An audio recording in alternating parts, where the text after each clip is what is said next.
बोलो श्री प्राणनाथ प्यारे की जय। बोलो श्री सतगुरु महाराज की जय। वंदो सतगुरु चरण को, करूं प्रेम प्रणाम। अशुभ हरन मंगल करन, श्री देव चंद्र जी नाम। श्री प्राणनाथ निज मूलपति, श्री मेहराज सुनाम। तेज कुंवर श्यामा जुगल को, पल पल करूं प्रणाम। पिया जी को पल पल करूं प्रणाम। धनी जी को पल पल करूं प्रणाम। आत्म फरामोशी से जागे का प्रकरण है और प्रकरण है तीसरा। छुपाई है 1। इस नश्वर जगत में आत्मा कैसे जागृत होती है, इस विषय पर प्रकाश डाला गया है। ऐसा यावत दिल हुक्मे, जो इसके आत्म खड़ी होए। जब हक सूरत दिल में चुभे, तब रूह जागी देखो सोए। श्री महामती जी की आत्मा कहती है कि हे साथ जी, मेरे दिल में ऐसा विचार आया करता है कि यदि धनी के आदेश से मुझे इश्क प्रेम मिल जाए तो मेरी आत्मा जागृत हो जाएगी। आप इस बात का विचार कीजिए कि यदि श्री राज्य की शोभा हमारे धाम हृदय में गहराई से बस जाए तो निश्चित रूप से आत्मा जागृत हो जाएगी। भावार्थ। इस छुपाई में श्री महामती जी ने सुंदर साथ की भावनाओं को अपनी ओर से कहकर व्यक्त किया है।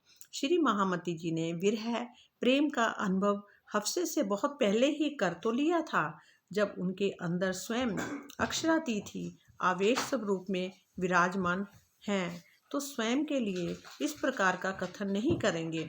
विनम्र शालीन भाषा में इसी प्रकार की अभिव्यक्ति की जाती है। चुभने का तात्पर्य गहराई में बस जाने से है। हक सूरत वस्त्र भूखन, बीच बकारस के। तिनको गिनिरने इन जुबा, क्यों कर कहवे ए। अखंड परम धाम में श्री राज्य के अनंत सुंदर तथा वस्त्रों एवं आभूषणों की शोभा का वर्णन भला जहाँ की जीवा से कैसे किया जा सकता है। हक सूरत वस्त्र भूखन, बीच बका अरस के, क्या बोला है कि अखंड परम धाम में श्री राज्य के अनंत सुंदर तथा वस्त्रों एवं आभूषणों का की शोभा का वर्णन भला यहाँ कैसे इस जीवा से किया जा सकता है। और जिन दृढ़ करी हक सूरत, हक हुक में जोश ले। अरस चीज कही सो मेहर से, पर बलीन अंग अकल के। जिन दृढ़ करी हक सूरत, जिन्होंने भी अपने धाम हृदय में धनी की शोभा को अखंड रूप में बसा लिया, उन्होंने ही श्री राज्य के आदेश मेहर एवं जोश को प्राप्त कर परम धाम का अवश्य वर्णन किया। किस चीज से? राज्य के आदेश मेहर और जोश को प्राप्त करके, मतलब 3 चीजों से। आदेश मेहर एवं जोश को प्राप्त करके उन्होंने परम धाम का अवश्य वर्णन किया। परम धाम का अवश्य वर्णन किया, किंतु व्यक्त करने की शक्ति जहाँ की बुद्धि एवं अंगों की थी। मतलब उसको व्यक्त करने की शक्ति किसकी थी, ये भी देखो कि व्यक्त करने की शक्ति भी जहाँ की बुद्धि एवं अंगों की ही थी। अंग और बुद्धि मतलब कि अंगों से किया गया, जैसे आंखों से देखा, कानों से सुना, जो भी था। और साथ में उन्होंने फिर बैठे भी सारे अंग उनके बैठ के उन्होंने जो देखा वर्णन किया, तो अंग भी साथ आए और उनकी बुद्धि भी, मतलब बुद्धि द्वारा जीव के में, किंतु व्यक्त करने की शक्ति जहाँ की बुद्धि एवं अंगों की थी। मतलब यहाँ के अंग जो है और साथ में बुद्धि। और वर्णन किसका किया उन्होंने? राज्य के आदेश मेहर एवं जोश को प्राप्त करके। मतलब 3 चीज़ों का होना ये जरूरी, तभी वो परम धाम का वर्णन कर सकते हैं। और जिन्होंने अपने धाम हृदय में धनी की शोभा को अखंड रूप से पहले बसा लिया, पहले अखंड रूप से उनको अपने हृदय में बसाना पड़ेगा, फिर उनका आदेश और जोश एवं मेहर तीनों को प्राप्त होती है। फिर वो इस व्यक्त करने की जो शक्ति है और बुद्धि के द्वारा ही व्यक्त किया जाता है। भावार्थ क्या है? इस चौपाई में सतगुरु धनी श्री देवचंद्र जी की ओर संकेत किया गया है, जिन्होंने श्री महामती जी से पहले जुगल स्वरूप एवं 25 पक्षों की शोभा का वर्णन किया। जिन्होंने किया था? सतगुरु श्री देवचंद्र जी की ओर संकेत किया है उन्होंने, और उन्होंने महामती जी से पहले, मतलब वो तो महामती जी से पहले थे ना, उसके और स्वरूप एवं 25 पक्षों की शोभा का वर्णन किया था। महामती जी से पहले वर्णन किया था किन्होंने? देवचंद्र जी ने। किसी भी आत्मा के धाम हृदय में धनी के द्वारा दिया हुआ ज्ञान का अनंत सागर भले ही उमड़ रहा हो, किसी की आत्मा के धाम हृदय में धनी के द्वारा दिया हुआ, जो दिया हुआ धनी जी के द्वारा ही है, दिया हुआ ज्ञान का जो हमें सब जो चीज़ें मिल रही हैं, ये धनी जी के द्वारा ही मिल रहा है, उनके हुक्म से ही हमें मिल रहा है। और अनंत सागर भले ही उमड़ रहा हो, कहते हैं कि उस ज्ञान का अनंत सागर भले ही उमड़ रहा हो, सारा ज्ञान भी पता हो, पर किंतु उसकी व्यक्त करने का साधन जो है ये मानव शरीर ही है। मतलब व्यक्त तो इस मानव शरीर के द्वारा ही होगा ना, इनके अंगों से, बुद्धि से ही ये व्यक्त किया जाएगा, जिसके अंतस्करण एवं इंद्रियों की सीमित शक्ति है। और इस शरीर के जो है अंतस्करण एवं इंद्रियों की बहुत सीमित शक्ति है।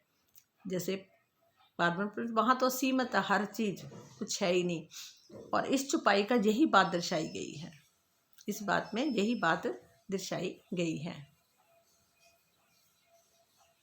जो बचन जुआ कहते हैं, हिस्सा कोट माना पहुँचत, पहुँचे ना जिमी जारे जरे को, तो क्या करे जात सिफत, तो क्या करे जात सिफत। जो बचन जुआ कहत है, हिस्सा कोटमा ना पहुँचत, परम धाम की नूरमयी धरती के एक कण में भी इतना सुंदर है। मतलब परम धाम की जो नूरमयी धरती है, उसके एक कण में भी इतना सुंदर है कि उसके करोड़ में भाग का भी वर्णन यहाँ की जीवा से नहीं हो सकता। करोड़ में भाग का भी वर्णन इस, मतलब उसका करोड़ों भाग सोचो, एक कण का भी, तो उसका इतना सुंदर है, तो उसका एक करोड़ में भाग का भी वर्णन यहाँ की जीवा से नहीं हो सकता। ऐसी स्थिति में श्री राज श्यामा जी तथा सखियों की शोभा का यथार्थ वर्णन हो पाना कैसे संभव है? कि ऐसी स्थिति में श्री राज श्यामा जी तथा सखियों की शोभा का यथार्थ वर्णन हो पाना कैसे संभव, जब करके एक कण का करोड़वां हिस्सा भी नहीं व्यक्त कर सकते यहाँ की जीवा से, तो वहाँ की राज श्यामा जी और सखियों की शोभा का वर्णन यथार्थ को पाना कैसे संभव है? उनका वर्णन कैसे संभव है? किया हुक्मे वर्णन अरस का, पर दृष्ट मसाला इत का, एक हर्फ लूंगा पहुँचे नहीं, लगे अरस चीज बका। किया हुक्मे वर्णन अरस का, पर दृष्ट मसाला इत का। यद्यपि धाम धनी के आदेश से मैंने परम धाम का वर्णन अवश्य किया है। इंद्रावती जी कहती हैं कि अगर धामधनी के आदेश से, वो भी आदेश से मतलब जान के उनके हुक्म से ही उन्होंने कहा है कि मैंने परम धाम का वर्णन अवश्य किया है, किंतु वहाँ की अलौकिक शोभा को व्यक्त करने के लिए जहाँ के पदार्थ का दृष्टांत दिया है, मतलब वहाँ के लौकिक मतलब लौकिक जो वर्णन है, लौकिक शोभा का वो व्यक्त करने के लिए जहाँ के पदार्थों का दृष्टांत दिया है। क्योंकि दृष्टांत तो यहीं के पदार्थों से दिया जाएगा ना, कि ये चीज़ ऐसी है तो वो ऐसे है, जब ऐसे है, यहाँ के हिसाब से दिया गया है। अखंड परम धाम की शोभा के यथार्थ वर्णन में जहाँ का कोई भी शब्द या एक अक्षर भी वहाँ पहुँच नहीं पाता, अर्थात वर्णन नहीं कर सकता। अखंड परम धाम की शोभा का मतलब अखंड परम धाम की जो शोभा का यथार्थ वर्णन में जहाँ का कोई भी शब्द, जहाँ का कोई शब्द या एक अक्षर भी वहाँ पहुँच नहीं सकता, वहाँ एक अक्षर भी वहाँ पर नहीं पहुँच सकता, अर्थात वर्णन नहीं कर पाता। जिन देखी सूरत हक की, इन वजूद के संबंध, जो से हुक्म मेहर देखा वही, मोमिन जाने सनंद, मोमिन जाने सनंद। इस पंच भौतिक तन को प्राप्त कर जिसने भी अक्षरातीत की शोभा का दर्शन किया है, मतलब इस पंच भौतिक तन को प्राप्त करके, इस पंच भौतिक तन को प्राप्त करके जिसने भी अक्षरातीत जी का शोभा का वर्णन किया है, जिन्होंने भी किया है, और उसने धनी की मेहर, जोश और आदेश के द्वारा ही ये सफलता प्राप्त की है। पहले उनके अंदर धनी जी की मेहर होगी, फिर जोश और आदेश और द्वारा ही ये सफलता प्राप्त होती है। इस रहस्य को मात्र ब्रह्म सृष्टियाँ ही जानती हैं। भावार्थ क्या है? प्रेम के भावों में भरकर, प्रेम के भावों में भरकर अक्षरातीत की शोभा का ध्यान करने पर धनी का जोश प्राप्त होता है। प्रेम के भावों में भरकर, पहले तो प्रेम से भरना, अपने प्रीतम से प्यार करना, है ना, प्रेम से भरकर अक्षरातीत की शोभा का ध्यान करने पर, फिर अक्षरातीत की शोभा का ध्यान करना पर धनी का जोश प्राप्त होता है। पहले क्या प्राप्त होता है? जोश धनी जी का प्राप्त होता है। इस जोश के बिना आत्मिक दृष्टि कभी भी निराकार को पार नहीं कर सकती। इस जोश के बिना आत्मिक दृष्टि जो है कभी भी निराकार को पार नहीं कर सकती। जोश प्राप्त होने पर बेहद तक आत्मिक दृष्टि पहुंचती है। जब पहले जोश प्राप्त होता है, फिर क्या होता है? बेहद तक, जोग माया के अंदर बेहद तक पहले बेहद तक आत्मिक दृष्टि पहुंच पाती है। फिर मोहम्मद साहब भी इसी जोश के द्वारा ही बेहद तक पहुंचे थे। मोहम्मद साहब भी जोश के द्वारा ही पहुंचे थे बेहद तक, और इसके पश्चात धनी की मेहर के रूप में इश्क प्राप्त होता है। फिर क्या होता है? इसके पश्चात धनी की ही मेहर से इश्क प्राप्त होता है, जिसके द्वारा आत्मिक दृष्टि मूल मिलावे में पहुंचती है और अपने प्राण वल्लभ का दीदार करती है। ये सारी प्रक्रिया धनी के आदेश को की छत्र छाया में ही होती हैं। इस प्रकार कोई व्यक्ति भले ही कितना ही जोगी, तपस्वी एवं विद्वान क्यों ना हो, किंतु बिना जोश एवं प्रेम के वह निराकार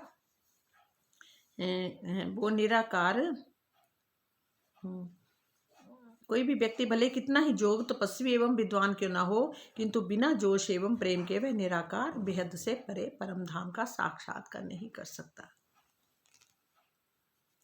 इस प्रकार कोई भी व्यक्ति भले कितना भी जोगी हो, कितना भी तपस्वी हो एवं विद्वान क्यों ना हो, किंतु बिना जोश, उनके पारब्रह्म परमेश्वर के जोश के बिना और प्रेम के, वह जोश एवं प्रेम, दोनों जोश एवं प्रेम कि वह निराकार बेहद से परे, पहले तो निराकार से परे है बेहद, बेहद से परे परम धाम का साक्षात्कार नहीं कर सकता।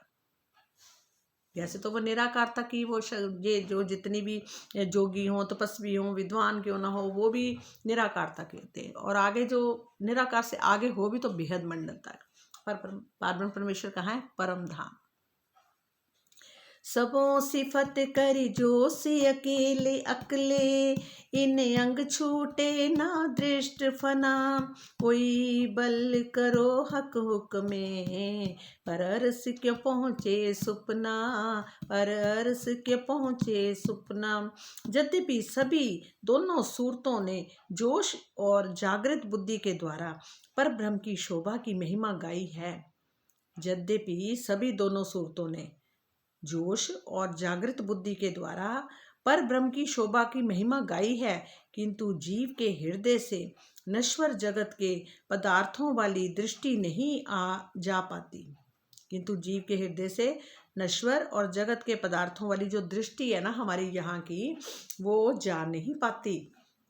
यदि धाम धनी का हुक्म भी हो तो और प्रीतम की शोभा के वर्णन का प्रयास भी किया जाए तो भी इस संसार के पदार्थों से दो दी जाने वाली उपमा परम धाम की शोभा का वर्णन नहीं कर सकती। ये सच है बिल्कुल, कि इस संसार के पदार्थों से भी दी जाने वाली उपमा जो है, इस संसार के साथ जो उपमा दी जाती है वो परम धाम की शोभा का वर्णन नहीं कर सकती। भावार्थ क्या है, श्री महामती जी से पूर्व परम धाम का वर्णन जहाँ तो मोहम्मद साहब ने किया, जहाँ तो पहले किन्होंने किया था, मोहम्मद साहब ने किया था, यहाँ सतगुरु धनी श्री देवचंद्र जी ने किया। पहले मोहम्मद साहब ने किया, जहाँ फिर किन्होंने करा, देवचंद्र जी ने। वशरी सूरत में जोश तो था किंतु जागृत बुद्धि नहीं थी। वशरी सूरत में जोश तो था किंतु जागृत बुद्धि नहीं थी, और मलकी सूरत में दोनों ही शक्तियाँ थी, किंतु इनके द्वारा भी यथार्थ वर्णन नहीं हो सका। नूरमयी परम धाम के एक कण के तेज की समानता जब इस संसार के करोड़ों सूर्यों से भी नहीं कर सकते, तो वह प्रश्न होता है कि अक्षरातीत के मुखरविंद की शोभा का वर्णन करने के लिए इस ब्रह्मांड में ऐसा कौन सा पदार्थ है जिससे दर्शाया जा सके।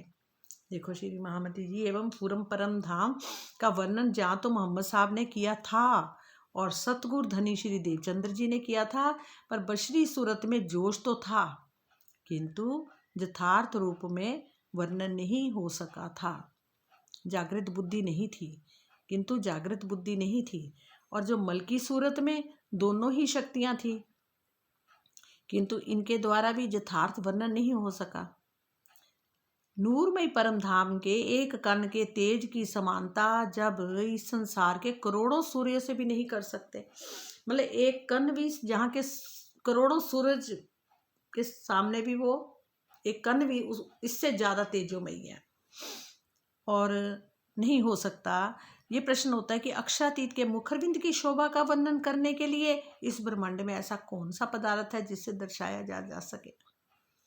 नींद उड़े रहे न सुपना और सुपने में देखना हक, मेरे इलम जो सुहुक में हक देखिए बेशक, हक देखिए बेशक। नींद उड़े रहे ना सुपना और सुपने में देखना हक, ये सुपने के अंदर हक को देखना। जिस प्रकार नींद टूटते ही स्वप्न भी समाप्त हो जाता है, जब नींद टूटती है तो सपना भी खत्म हो जाता है, उसी प्रकार ब्रह्म सृष्टियां यदि नींद से परे हो जाती हैं, उसी प्रकार जो ब्रह्म सृष्टियां हैं यदि नींद से परे हो जाती हैं, तो इस स्वप्न के ब्रह्मांड का अस्तित्व ही नहीं रहना चाहिए फिर तो। यदि उसी प्रकार ब्रह्म सृष्टियां जो हैं यदि नींद से परे हो जाती हैं, तो इस स्वप्न के ब्रह्मांड का अस्तित्व ही नहीं रहना चाहिए।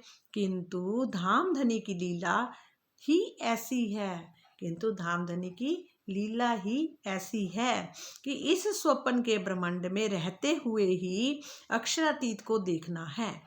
कि उन्होंने लीला ही ऐसी करी है कि ऐसा ही करा है कि स्वप्न के ब्रह्मांड में रहते हुए, जैसे हम सब अब ब्रह्मांड में रह रहे हैं, तो धनी की मेहर से जोर से ब्रह्मवाणी का ज्ञान और आदेश प्राप्त हो जाए तो प्रीतम का दीदार दर्शन अवश्य होगा। जब धनी जी का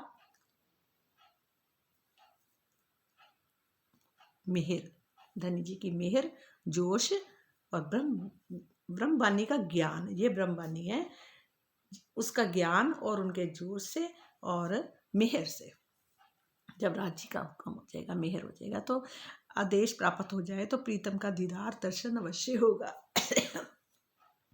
देखो, एक बार मेरे को याद है, छोटी सी बात है कि एक कोई आदमी था, तो वो उसको था कि मेरे को परमात्मा का दर्शन कब होगा। कोई जा रहा था साधु, तो अचानक उन्होंने कहा, नहीं, नारद मुनि जा रहे थे, कह रहे नारद मुनि जा रहे थे, तो उन्होंने उससे कहा कि आप भगवान जी के पास जा रहे हो, बताओ मुझे दर्शन उनका कब होगा। तो वो गए, तो उन्होंने आके बताया कि अभी तो पता नहीं कितने साल पड़े हैं, मतलब कितने युग बीत जाएंगे, तब जैसे काफ़ी देर बाद दर्शन होगा, अभी नहीं दर्शन होगा, बहुत देर। तो वो उनको इतना उसको खुशी हुई, वो खड़ा होके नाचने लगा कि मुझे दर्शन तो इसका मतलब होगा। मतलब कि जैसे हमें ये आश्वासन मिल रहे हैं कि दर्शन होगा होगा होगा, वाणी पुकार पुकार के गर्ज गर्ज के गर्जना कर रही है कि दर्शन होगा।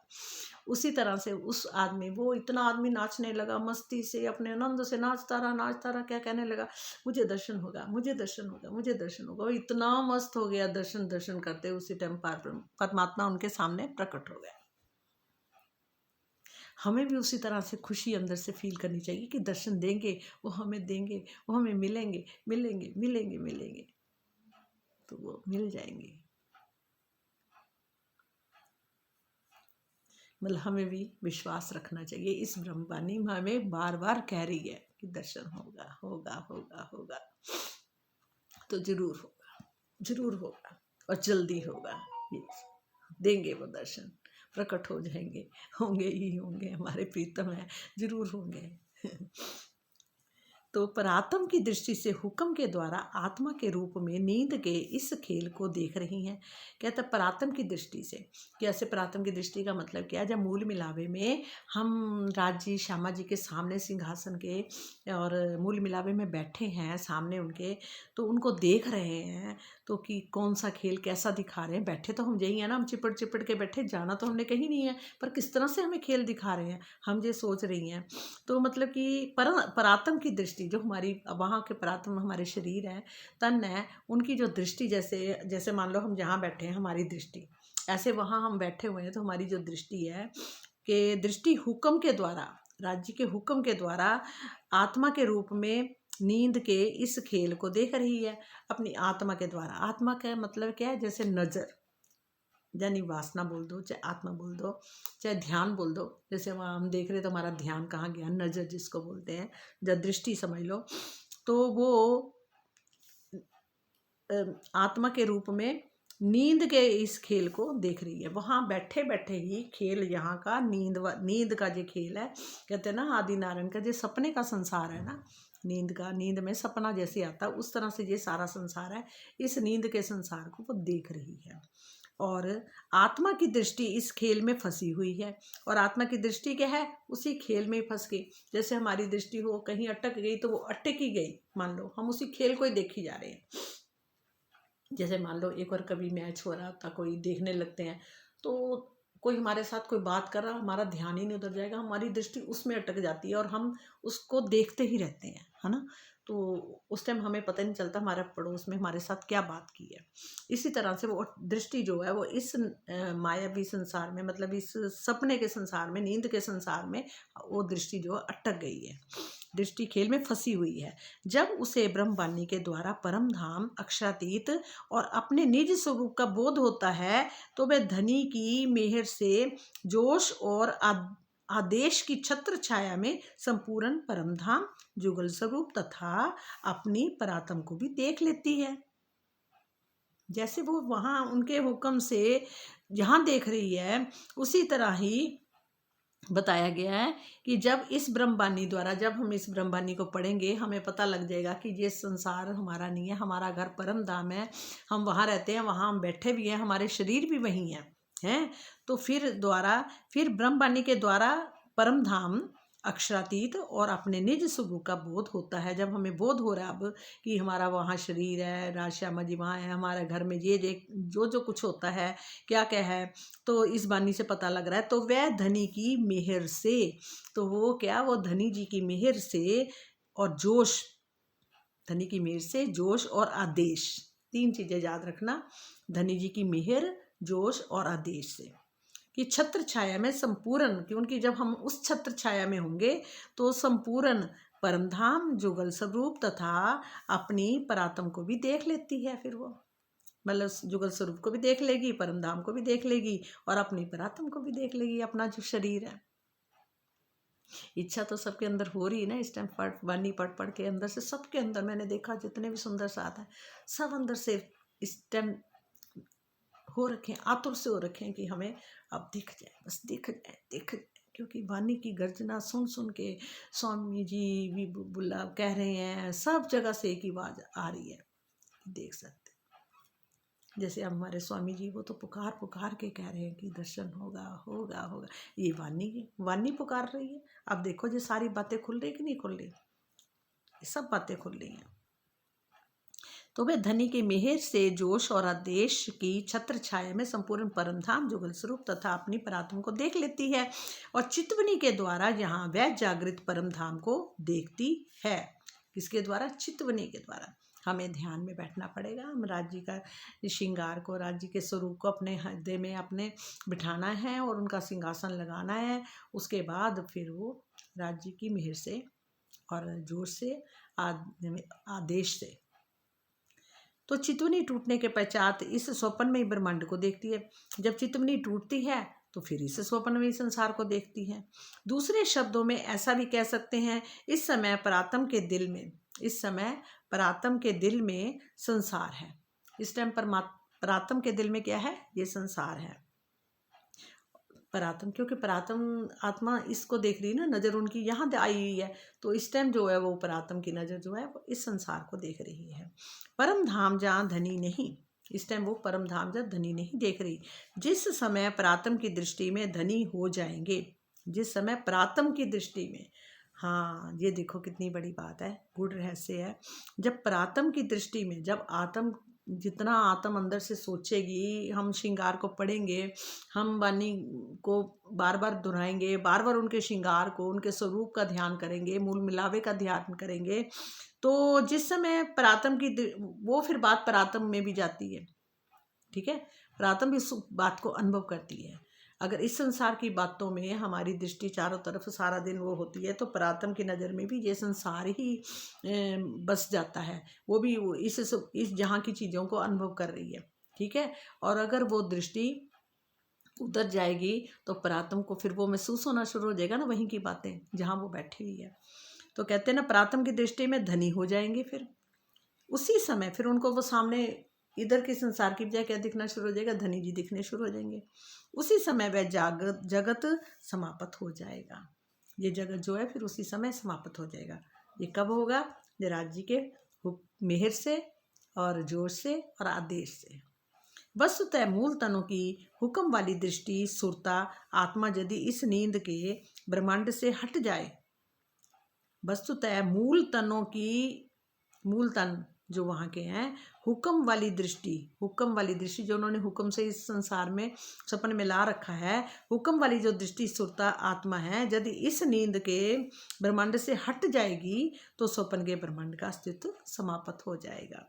किंतु आत्मा की दृष्टि यदि इस संसार में है तो वह परम धाम को नहीं देखती, और यदि वह परम धाम में पहुंचती है तो संसार को नहीं देख पाती। जब वो परम धाम में पहुंच जाएगी दृष्टि, तो फिर वो इस संसार को नहीं देख पाती। किंतु इस स्वप्नमयी ब्रह्मांड या शरीर के नष्ट होने का प्रश्न नहीं होता। इसलिए स्वप्नमयी ब्रह्मांड का जो शरीर है, इसका नष्ट होने का नहीं बनता। यही कारण है कि धनी की मेहर से आत्म दृष्टि द्वारा संसार में रहते हुए ही प्रीतम का साक्षात्कार भी हो जाता है। धनी की मेहर से आत्म दृष्टि के द्वारा, धनी जी की मेहर से आत्म दृष्टि के द्वारा ही संसार में रहते हुए भी प्रीतम का साक्षात्कार हो भी जाता है। दर्शन हो सकता है किसके द्वारा? आत्म दृष्टि से। और ब्रह्मांड भी बना रहता है इसलिए, क्योंकि फिर वो चितवनी हटती है तो फिर ये ब्रह्मांड दिखता है, वो आत्म की दृष्टि से। इसे ही आत्मा का फरामोशी नींद से जागना कहते हैं। इसे क्या कहते हैं? आत्मा का फरामोशी यानी नींद से जागना कहते हैं। परात्म के तनों का फरामोशी से अलग अलग जागना संभव नहीं है।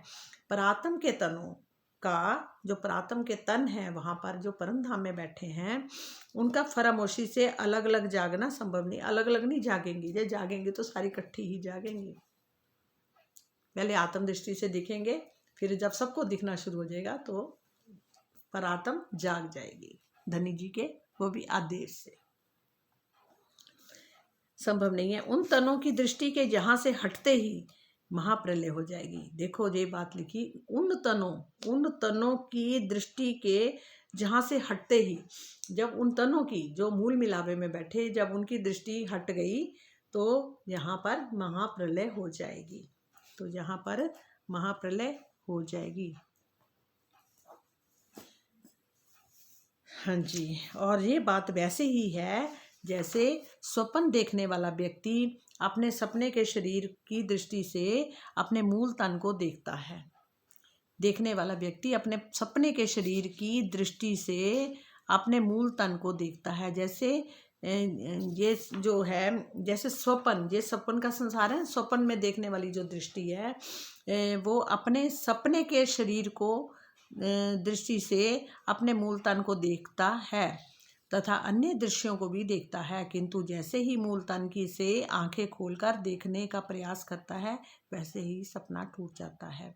इसे ही श्रृंगार 11 प्रकरण में 69 में इस प्रकार कहा गया है। हक भी कहे दिल में, अरस भी कहिया दिल, पर्दा भी कहिया दिल को, आया सहुरे बेवरा निकल। ये किसकी? श्रृंगार जी की छुपाई है, 11 प्रकरण की है। हक भी कहे दिल में और अरस भी कहिया दिल। हक भी कहे दिल में और अरस भी किया दिल, पर्दा भी किया दिल को, और आया सहूर बेवरा निकल।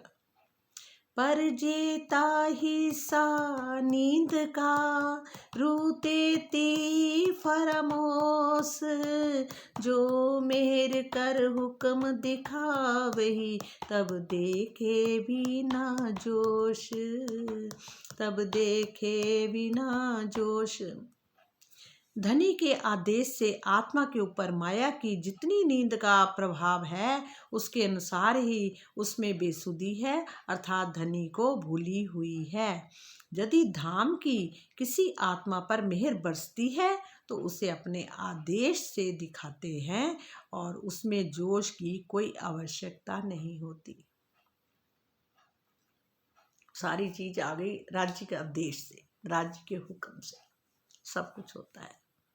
उनका हुक्म ही है, कहते हैं एक पत्ता नहीं हिल सकता, सब कुछ है। प्रेम भी वही देने वाले हैं, इश्क भी वही दे रहे हैं, और जो कुछ भी दिखाना चाह रहे वो दिखा रहे हैं। इस संसार में भी जो कुछ दिखाना चाह रहे दिखा रहे हैं, और जो उधर भी दिखाना तो उनकी मेहर से ही।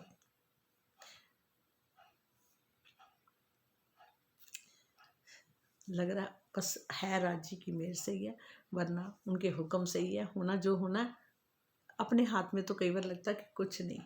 हाँ, पर जीव को बिठाते भी वही हैं। कई बार जीव, हम बैठना चाहते हैं, कई बार हम बैठ ही नहीं पाते, कोई ना कोई अड़चन आ जाएगी, कुछ कोई आ गया चला गया कर गया, हम भी नहीं कई बार बैठ पाते। जब राज्य की हुक्म होता है, मेहर होती है, तब बैठते हैं।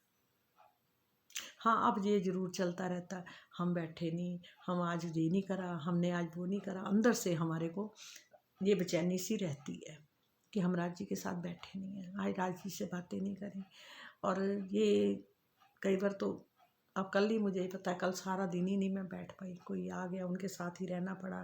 फिर वहाँ मैं अपना 1 घंटा 1.5 घंटा बैठ जाऊँ तो अगला आदमी कहेगा अच्छा भैया तुम बैठो मैं जा रहा हूँ। तो भाई कई चक्कर में कई बार हम लोग नहीं कर पाते, पर कभी कभी उनका इतना हुक्म से इतना आनंद आता है कि वाणी पढ़ते पढ़ते दिल करता कि 1 घंटा 1.5 घंटा कितना भी बीत जाए पता ही नहीं चलता, दिल करता बस बैठे रहो बैठे रहो बैठे रहो। ये राज्य की मेहर से होता है, बाकी उनके हुक्म से, आदेश से। ये शरीर की हैसियत है नहीं है, फिर भी इस शरीर को राज्य आपकी मेहरों से ही ये शरीर भी बस हमेशा काम करता रहे, स्वस्थ रहे हमेशा, ताकि ये स्वस्थ रहेगा तो तभी बैठ पाएगा। इस शरीर के ऊपर भी मेहर रखना, ये हर पल स्वस्थ रहे, हेल्दी रहे आपकी मेहर से, ताकि हम आपके साथ बातें कर सकें, हम आप इस वाणी को पढ़ सकें और इस वाणी का आनंद ले सकें, और परम धाम के आपकी मेहर से दर्शन भी हो सबको, सब सुंदर सा। अब देखो कब होता है इकट्ठे ही सब कहाँ बैठ जाते हैं, जब सारे इकट्ठे बैठे होंगे तो तभी होगा ना, है ना। तभी ये मतलब हमारी वो वहाँ आँख खुलेगी पर आत्म की, इकट्ठों की होनी है ये सारी। हाँ होने, ऐसी बात नहीं, बहुत कितने लोगों को हो रहा है ना, जो इतने इतने जिन्होंने ये सारा वर्णन किया उनके ऊपर मेहर हुई तभी तो ये हुआ ना। तुम्हारे धनी हमारे ऊपर भी मेहर करेंगे, ज़रूर करेंगे, 100% करेंगे। विश्वास पक्का रखें हम लोग। हाँ, धनी के आदेश से आत्मा के ऊपर माया की जितनी नींद का प्रभाव है उसके अनुसार ही उसमें बेसुधी है। जितनी नींद का मतलब देखो, फिर यही आ जाता धनी के आदेश से, हर चीज में क्या रहा, धनी का आदेश से आत्मा के ऊपर माया की जितनी नींद का प्रभाव है उसके अनुसार ही उसमें बेसुधी है। अर्थात धनी को भूली हुई यदि धाम की किसी आत्मा पर मेहर बरसती है, यदि धाम की जो किसी आत्मा के ऊपर ये मेहर बरसती है, जो आत्मा धनी को भूली हुई है उसे अपने आदेश से दिखाते हैं, उसे ही अपने आदेश से दिखाते हैं। हर चीज में पढ़ लो आदेश ही आता है, तो उसके जोश की कोई आवश्यकता नहीं, फिर जोश की कोई ज़रूरत नहीं है। जब उनका आदेश हो गया तो पल का काम है, 1 मिनट का काम है। तो कहती है राजी कोई ऐसा आसान सा तरीका हमें बता दो बस, कि किधर को नज़र घुमानी है, जिधर को नज़र घुमानी अब घुमा डालो और हम आपको देखना शुरू कर दें। वो आप ही कर सकते हो, आपका देश ही हमें रास्ता दिखाएगा। और आसान तो बहुत किया, पर आसान और आसान पे आसान कर दो कि बैठते ही बस हमारी नज़र जिधर घुमानी है आप घुमा दो और हमें आप दिखना शुरू हो जाओ। है प्रीतम, ठीक है ना? बात सुनते हो ना हमारी, सुन रहे हो ना? पक्का सुनो, हाँ हमें आप चाहिए। भावार्थ, परम धाम में सभी की परात्म बाह्यदत्त एक दिली के अंदर है। परम धाम में सभी की परात्म बाह्यदत्त, जो बाह्यदत्त है वो परात्म जो है एक दिली के अंदर है। वहाँ सबके दिल में जो एक बात आती है सबके दिल में आती है, जबकि इस खेल में सबकी स्थिति अलग अलग है। यद्यपि सभी को समान रूप से एक ही नींद के ब्रह्मांड में डाला गया है, डाला तो एक ही नींद के ब्रह्मांड में है, पर स्थिति सबकी अलग अलग है, क्योंकि ये संसार भ्रम का है और हर पल यहाँ पिछली बातें सब भूल जाते हैं। ये ब्रह्मांड ही ऐसा है, कहते हैं जैसे बच्चा पैदा होता है सब भूल जाता है पिछला अगला। किंतु उस नींद के प्रभाव से धनी को पहचानने और भूलने की लीला अलग अलग है इस ब्रह्मांड के हिसाब से। किंतु इस नींद के प्रभाव से धनी को पहचानने और भूलने की लीला अलग अलग है। उदाहरणार्थ श्री इंद्रावती जी एवं संगुटल की आत्माएं माया के फरामोशी छोड़कर जागृत हो गई, किंतु रतनबाई जो बिहारी जी की और शाक कुमार की आत्माएं जीवन भर अज्ञानता में ही भटकती रही। कहते इंद्रावती जी की और शकुंडल की आत्मा जैसे 36 साल हो गए ना शकुंडल की आत्माएं माया के फरामोशी छोड़कर जागृत हो गई, वो दोनों तो जागृत हो गई। किंतु जो रतनबाई जो बिहारी जी की थी और शाक कुमार शायद औरंगजेब को बोला गया है ना, और आत्माएं जीवन भर अज्ञानता में भटकते रही। जिन्होंने अपनी नींद का प्रभाव हटाने के लिए तारतम ज्ञान, विरह और प्रेम की राह अपनाई, उन्होंने अपनी बेसुधी अज्ञानता को उखाड़ फेंका। किन्होंने उखाड़ के फेंका? जिन्होंने अपनी नींद का प्रभाव हटाने के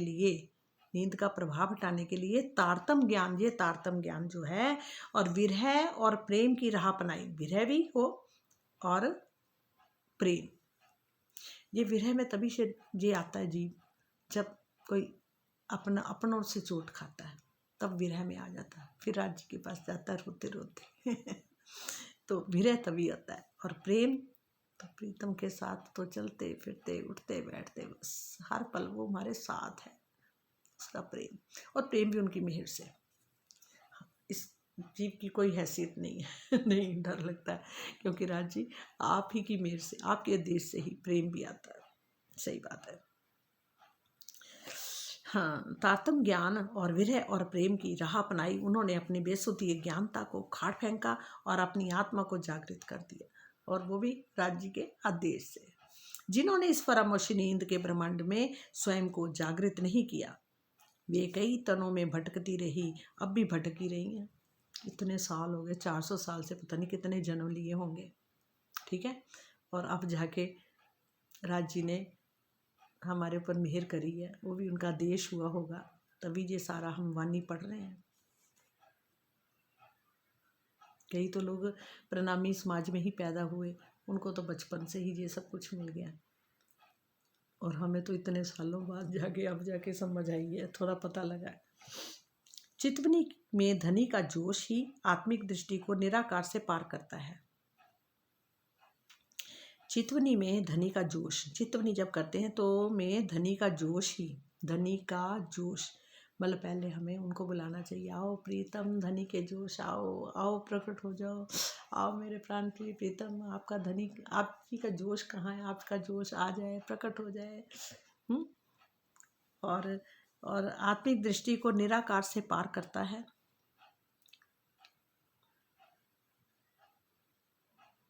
हाँ, चित्वनी में धनी का जोश ही आत्मिक दृष्टि को निराकार से पार करता है। उनका जोश तो निराकार से पार करता है, किंतु यदि धाम धनी की विशेष मेहर होती है तो वो बिना जोश के भी अपना स्वरूप दिखा देते हैं। वहाँ जोश की भी जरूरत नहीं थी। जब कर धनी जी का, हमारे प्रीतम का उनकी मेहर होती है तो बिना जोश के भी अपना स्वरूप दिखा देते हैं।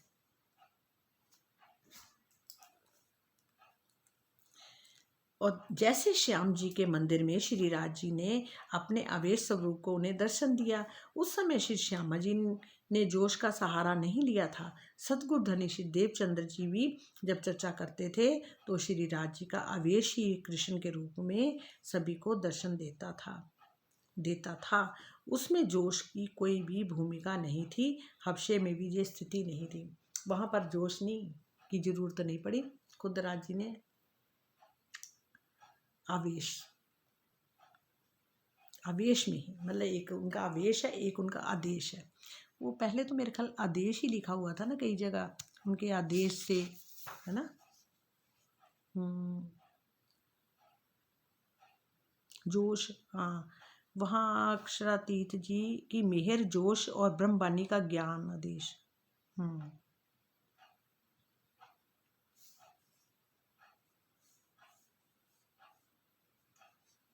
ठीक है। अब यहाँ पर क्या है, आवेश से, जैसे बिना जोश के भी अपना स्वरूप दिखला देते, जैसे श्याम, हाँ ये भी हो गया, चलो ठीक है। उस समय श्री श्यामा जी ने जोश का सहारा नहीं लिया। सतगुरु धनी श्री देवचंद्र जी भी जब चर्चा करते थे तो श्री राज जी का आवेश ही तो श्री कृष्ण के रूप में सभी को दर्शन देता था। उसमें जोश की कोई भी भूमिका नहीं थी। हवशे में भी यही स्थिति थी। वस्तुतः आवेश धनी का साक्षात्कार स्वरूप है। आवेश धनी जी का क्या है, साक्षात्कार स्वरूप है।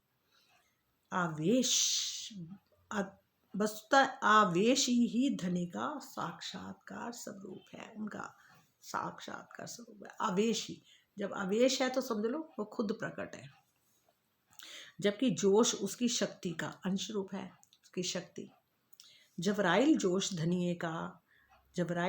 धनिये का खुलासा में बताया गया 12 प्रकरण 45 में कि इस कथन में ये स्पष्ट है कि धनी जी के 7 अंग अक्षरब्रह्म के फरिश्ते, धनी जी के 7 अंग कौन है उनका, अक्षरब्रह्म, और अक्षरब्रह्म के फरिश्ते जबराइल को जोश का स्वरूप कहते हैं। अच्छा, ये देखो क्या लिखा है कि धनी जी के 7 अंग अक्षर ब्रह्म के फरिश्ते जबराइल का जोश का स्वरूप कहते हैं। इस प्रकार धनी के प्रेम की शक्ति यदि लहराने लगे तो उसे इश्क प्रेम जोश कहते हैं। इश्क प्रेम जोश कहते हैं जब शक्ति आदि लहराने लगे। जब आदमी कई बार मस्ती में होता है ना, कोई भजन गा रहे हैं, कुछ गा रहे हैं, तो इतनी मस्ती से प्रेम से गाता है कि उसको वो बार बार एक लाइन को दोहराएगा। जब कई बार एक लाइन ही होगी, सारा दिन ही वो चलती रहेगी, है ना। उस टाइम प्रेम होता है ना, धनी जी का प्रेम, ये चीज़ आगे ना, इश्क प्रेम का जोश कहते हैं। उस टाइम इश्क प्रेम का जोश होता होगा, तभी वो इतना प्रेम में सारा दिन वो एक ही लाइन को दोहराता रहेगा, गाता रहेगा, मस्ती में, आनंद में। ऐसा लगेगा जैसे कोई सारा दिन का कोई आनंद में एक ही बात दोहराता जा रहा है। इश्क जोश करे भीर सिन 45 में 15 का कथन यही दर्शाता है कि धनी का आवेश स्वरूप श्री राज श्यामा जी के रूप में दृष्टिगोचर हो सकता है। धनी का आवेश जो है वो श्री राज श्यामा जी के रूप में दृष्टिगोचर हो सकता है, किंतु जोश नहीं। धनी का आवेश कैसे होता है, स्वरूप, धनी का आवेश स्वरूप श्री राज श्यामा जी के रूप में, मतलब उनके रूप में दृष्टिगोचर होता है और हो सकता है, किंतु जोश नहीं। धनी का आवेश मात्र ब्रह्म सृष्टियों तथा अक्षर ब्रह्म की आत्मा पर ही आ सकता है। धनी का जो आवेश है वो कहाँ पर केवल आ सकता है? ब्रह्म सृष्टियों पर तथा अक्षर ब्रह्म की आत्मा पर आ सकता है। अक्षर ब्रह्म की आत्मा पर आ सकता है। ठीक है, सिर्फ ब्रह्म सृष्टियां और अक्षर ब्रह्म की आत्मा। किंतु जोश जो है वो ईश्वर सृष्टि पर भी आ सकता है। जैसे कबीर जी ने जोश के माध्यम से ही अपनी गूढ़ बातें कही, तो सुखदेव जी ने भी रास का वर्णन करने का प्रयास किया। मतलब सुखदेव जी ने भी अपनी गूढ़ बातें कही और सुखदेव जी ने रास का वर्णन नहीं, क्या बोला, कबीर जी के जोश के माध्यम से ही, उनके जोश के माध्यम से भी उन्होंने अपनी गूढ़ बातें कही। कितनी उनकी वाणी के अंदर जो उनकी चौपाइयाँ आती थी, दोहे आते थे, उसमें बहुत बातें वर्णन आता था। तो सुखदेव जी ने रास का वर्णन करने का प्रयास किया। और श्री कृष्ण जी ने भी जोश के द्वारा ही गीता का ज्ञान दिया। और श्री कृष्ण जी के भी अंदर क्या था, जो ज्ञान आया वो परा का जो ज्ञान आया पराशक्ति का, तो उनके जोश के द्वारा ही गीता का ज्ञान दिया। ये सारे सबने उनके जोश से ही वर्णन किया। जो हम जिनके ऊपर ब्रह्म सृष्टियाँ बैठी हैं वो भी जब वहाँ का वर्णन करती हैं तो उनके जोश से ही वर्णन करती है ना, इसका मतलब है। इसकी इस दृष्टांत के द्वारा समझा जा सकता है कि अग्नि में लोहे को तपाने पर लोहा भी उसके जैसा ही होकर दहकने लगता है। इसको इस दृष्टांत के द्वारा समझा जा सकता है। इस दृष्टांत से हमें समझ सकते हैं कि अग्नि में लोहे को तपाने पर लोहा भी उसके जैसा होकर दहकने लगता है। लोहा भी लाल एकदम हो जाता है, अग्नि की तरह ही उसका अपना रंग बदल लेता है। इसमें अग्नि का आवेश लोहे के अंदर प्रवेश किया, तो क्या हुआ, लोहे के अंदर क्या हुआ, अग्नि का प्रवेश हो गया, है ना। तो उसी तरह से ही माना जाएगा कि इसमें अग्नि का आवेश लोहे के अंदर प्रवेश किया गया। किंतु पानी गर्म करते समय अग्नि का जोश दाहक शक्ति पानी के अंदर प्रविष्ट होकर उसे गर्म करके भाप तो बना सकता है, किंतु उसे अपने जैसा नहीं बना सकता।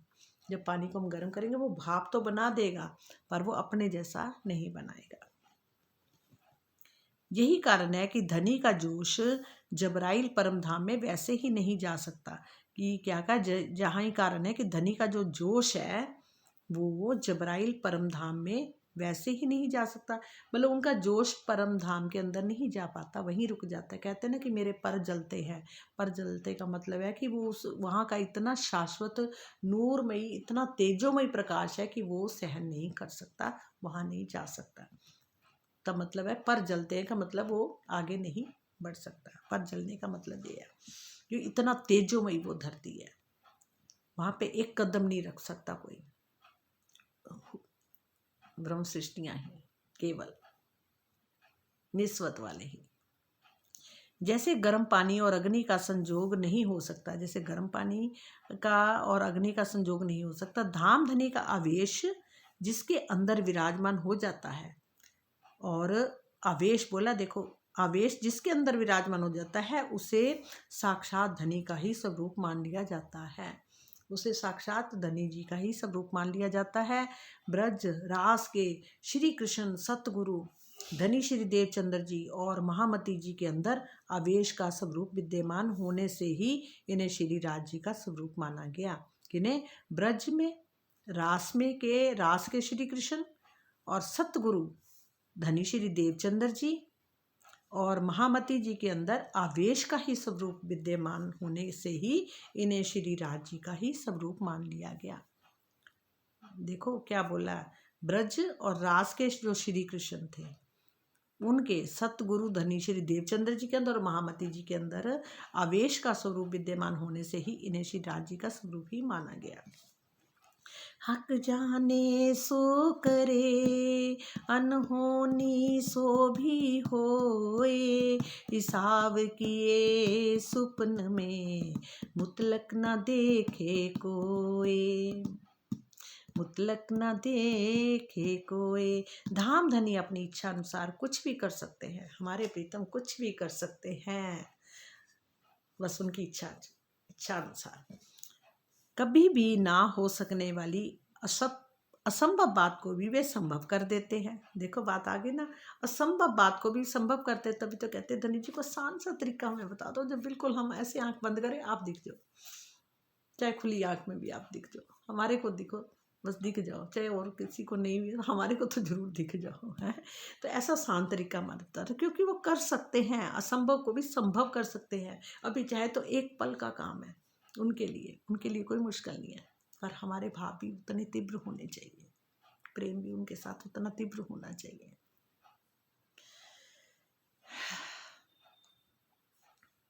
चलो, क्योंकि राजी ने क्या बोला है कि मैं सब कुछ कर सकता हूँ, पर वो तुम्हारे बगैर नहीं रह सकता। तो फिर वो आपके बगैर नहीं रह सकता, हमारे साथ हो, हाथ से हाथ मिला लो ना जरा थोड़ी देर के लिए, हो जाओ ना थोड़ी देर के लिए प्रकट, हमारी बाह को भी पकड़ो, हाथ को भी पकड़ लो ना, आओ मेरे प्रीतम। अब एकदम से सामने खड़े हो जाओ ना, वानी पढ़ते पढ़ते ही खड़े हो जाओ, दिख जाओ, आओ मेरे प्रीतम। आप बस आपकी मेहर चाहिए, मेहर से सब कुछ हो जाएगा, सब कुछ होगा होगा होगा होगा 100% होगा। विश्वास रखना सुंदर सा, जल्दी सबके साथ होगा, सबको दर्शन होगा, सबको दर्शन होगा। विश्वास रखें, ईमान पक्का रखें अपना। हमारे प्रीतम हमारे हैं, हमारे हमारे हमारे प्रीतम है। उस परम धाम की शोभा सहित लीला का वर्णन धनी मेरे इस सपने के तन से ही विराजमान होकर कर दिया है। ये इंद्रावती जी कहती हैं, ए बात तो कारज कारण हक जानत त्यों करत, असल रूह तन मिलावा निस्वत है वाहिदत। ब्रह्म सृष्टियों के इस खेल में आने के कारण ही परम धाम का वर्णन हो सका। ब्रह्म सृष्टियों के इस खेल में आने के कारण ही परम धाम का वर्णन यहाँ हो सका। सर्वशक्तिमान अक्षरातीत जैसा चाहते हैं वैसा ही करते हैं, वो जैसा चाहे कर सकते हैं, 100% कर सकते हैं। ब्रह्म सृष्टियों के मूल तन परम धाम के मूल मिलावे में ही है। ब्रह्म सृष्टियों के मूल तन जो है वो परम धाम के मूल मिलावे में हैं, और इस संसार में उनकी सुरता आत्मा के तन है। उसी परम धाम में श्री राज श्यामा जी और सखियों में एकत्व एक दिली की लीला है। उसी परम धाम में तो एकत्व की लीला चल रही है, और यहाँ पर श्यामा जी और सखियाँ हैं, जहाँ पर जो है वो उनका क्या है, सुरता आत्मा है। परम धाम में श्री राज जी का स्वामित्व, बादशाही और एक दिली का इश्क, एकत्व का प्रेम क्या है।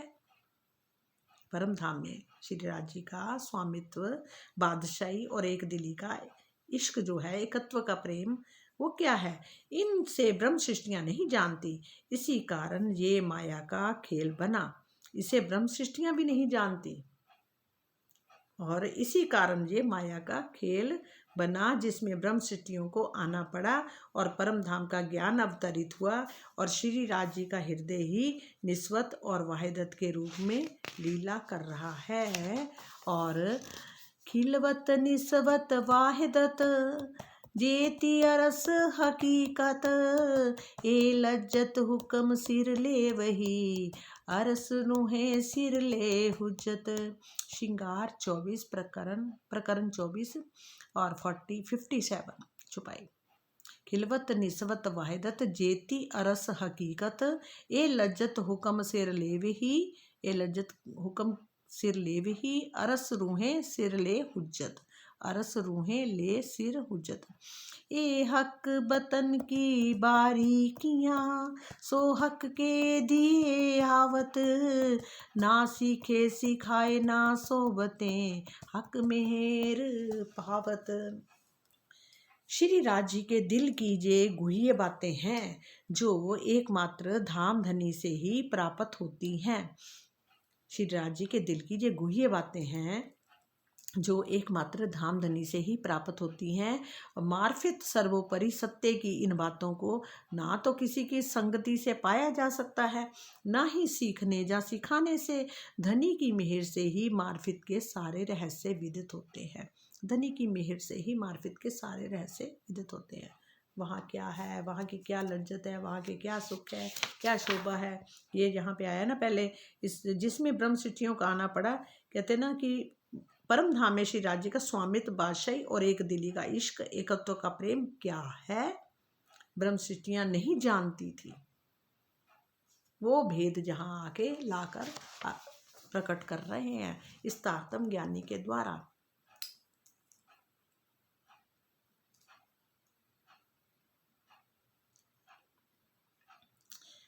अक्षातीत के हृदय की गुहितम मार्फत की बातों को जानने के लिए किसी महान विभूति की मात्र संगति करने जा उनके कुछ आदतों की नकल करने की आवश्यकता नहीं होती। अध्यात्म की गूढ़ बातों को मात्र सुनने सुनाने ही इस स्तर तक नहीं पहुंचा जा सकता। मतलब कि गुह्य बातों को भी मतलब कि सुनने सुनाने से भी नहीं पहुंचा जा सकता। महान विभूतियों की संगति में रहकर यदि उनकी शालीनता, विरह, प्रेम तथा ज्ञान ग्रहण की प्रवृत्ति को अपनाया जाए तो धाम धनी की मेहर से ये अवश्य प्राप्त हो सकती है। अपनी रूहों वास्ते कई कोट काम किए, ये जाने अरवाहें अरस की जिन नाम निशान लिए। धाम धनी ने अपनी आत्मा को रिझाने के लिए करोड़ों मार्ग अपनाए हैं। धामधनी ने अपनी आत्मा को रिझाने के लिए करोड़ों ही मार्ग अपनाए हैं और इस रहस्य को मात्र परम धाम की वे आत्माएं जानती हैं जिन्होंने इस संसार में प्रीतम के नाम तथा निशान को ग्रहण किया है। इस रहस्य को मात्र परम धाम की ही वे आत्माएं जानती हैं जिन्होंने इस संसार में प्रीतम के नाम तथा निशान को ग्रहण किया है, नाम को और निशान को ग्रहण किया है। और धामधनी ने अपनी आत्मा को रिझाने के लिए करोड़ों मार्ग अपनाए हैं। हक को काम और कछु नहीं, देखो, हक को काम और कछु नहीं, देवे रूहों लाड लज्जत। हक को काम और कछु नहीं, देवे रूहों को लाड लज्जत के आधार पर श्री राज जी आशिक का अपनी अंगनाओं को माशूक को रिझाना ही काम करना है। उनका क्या है? आशिक का वो खुद आशिक हैं का अपनी अंगने कौन है? उनकी माशूक। वो अपनी माशूक अंगनों को मतलब कि रिझाना ही उनका काम है। वहाँ और कुछ काम नहीं। काम क्या है? अपनी रूहों को रिझाना, उनको लज्जत देना। और खुद वो क्या कहते, जो रिझाता है वो है आशिक, रिझती हैं वो है माशूक। और वहाँ हम क्या कहते थे? हम रिझाती हैं राज जी को, और क्या है? हम आशिक हैं और आप माशूक हो। श्यामा जी कहती थी नहीं, मैं आनंद से मतलब कि अपनी रूहों को जो है उनको आनंद मेरे से मिलता है। तो वो क्या कहती थी? मैं आशिक हूँ और राज जी माशूक हैं। और राज जी कहते थे मैं आशिक हूँ, रूहें माशूक हैं। और वो भेद बताने के लिए उन्होंने रूहों को जहाँ लाए हैं ब्रह्म के संसार में, ताकि पता चले अब हम रूहें कहाँ उनको रिझा रही, कितना रिझा रही हैं। और हमारे राज जी हमारे रिझा रहे हैं। राज जी हमें ये वाणी देकर भी, अपनी साक्षियाँ सारी परम धाम की देकर, और अपने कितने कितने जो गुरुजन जैसे हैं उनके अंदर बैठ के वो हम सबको समझा रहे हैं। और हमें हमारे अंदर भी इस टाइम कहते हैं ना, ये छठा दिन आत्मा हर आत्मा के साथ वो हैं, वो प्रकट है और वो हम सबको रिझा रहे हैं।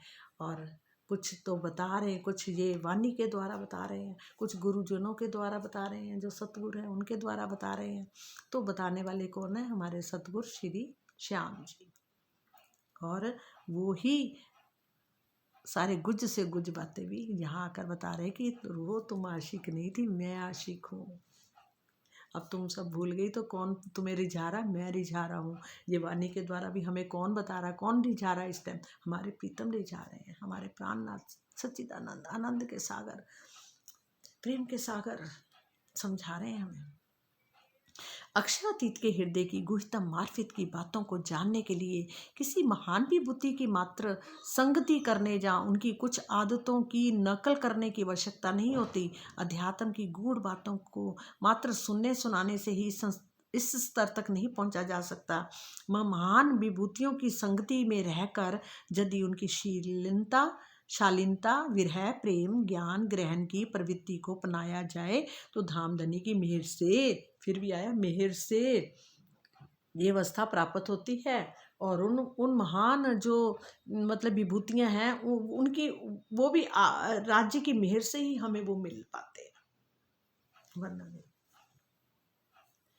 अपनी रूहों वास्ते कई कोट काम किए, धनी जी सचमुच तुमने कोटों काम किए।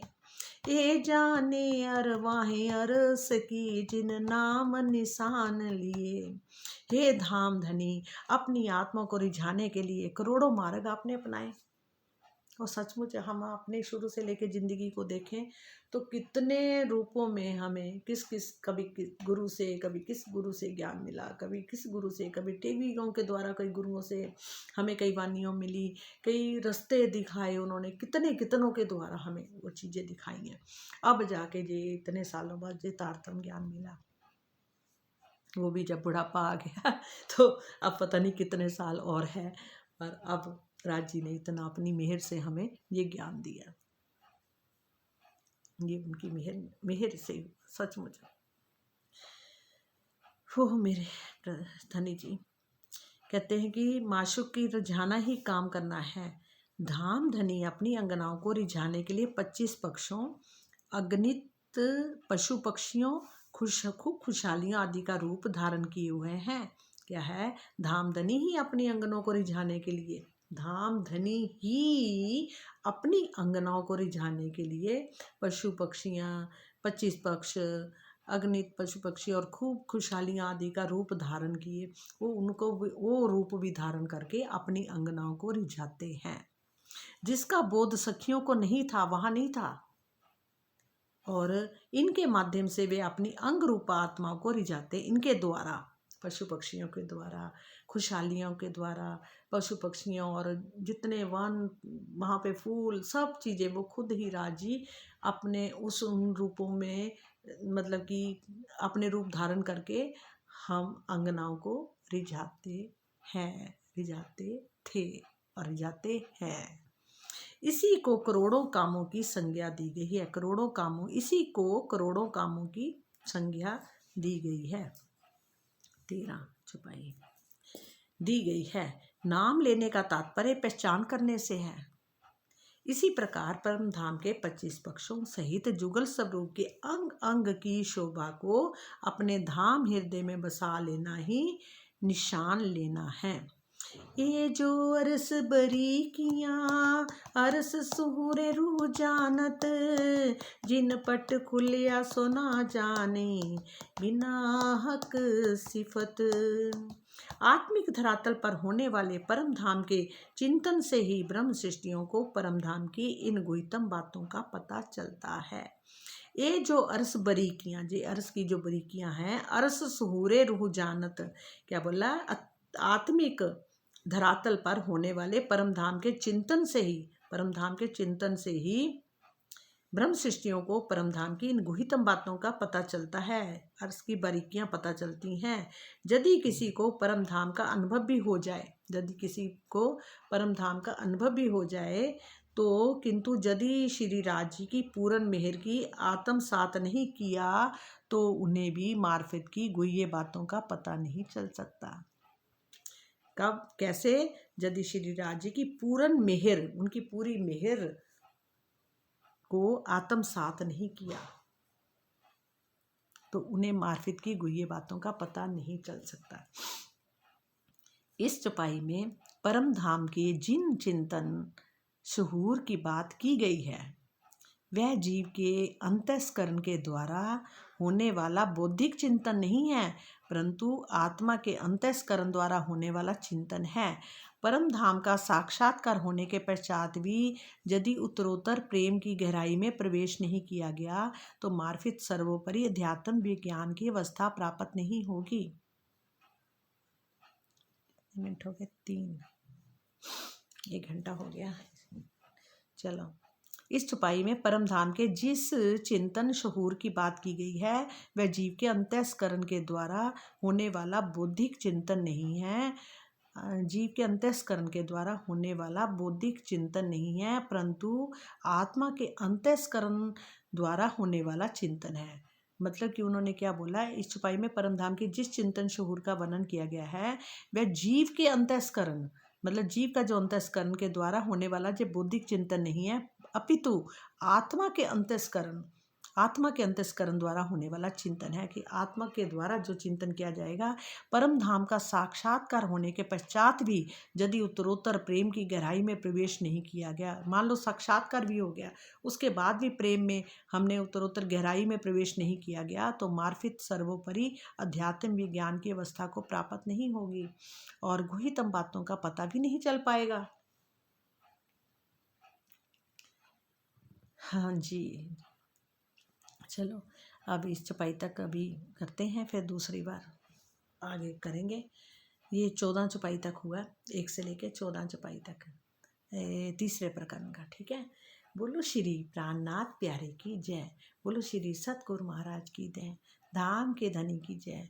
क्योंकि 1 घंटा हो गया और अब आगे दूसरा वीडियो राजी की मेहर, हुक्म से जो होगा वो उनके हुक्म से, वरना वी आर नथिंग, जीरो, हम जीरो हैं, बिल्कुल जीरो। और सचमुच कई बार पढ़ के भी सुन के भी फिर हम जीरो हो जाते हैं, फिर भूल जाते हैं बात बात पे, और हम कहते हैं ना ये जीव तो बिल्कुल जीरो है, जीरो। राज जी की मेहर से ही सब कुछ हो सकता है, वरना राज जी प्रकट हो जाओ। ऐसे बैठे बैठे हमें आसान, मैं कह रही मेरे को आसान तरीका बता दो, बस कुछ करना ना पड़े आसान तरीके से, बस जो करना आसान तरीके से हमें समझाते रहो, बताते रहो, हमारे पर आपका हाथ रहे और आपकी मेहर, आपका ही जोश काम करता है। ये वाणी भी आपका जोश ही पड़ रही है, जोश से ही पढ़ा जा रहा, वरना नहीं कुछ भी। और आपकी मेहर से, आपके आदेश से, ये मेरे प्रीतम हर चीज़ में आपका आदेश है, वरना we are nothing, zero, only zero, वरना। बोलो श्री प्राणनाथ प्यारे की जय, बोलो मेरे सतगुरु महाराज की जय, धाम के धनी की जय, सब सुंदर साथ की जय।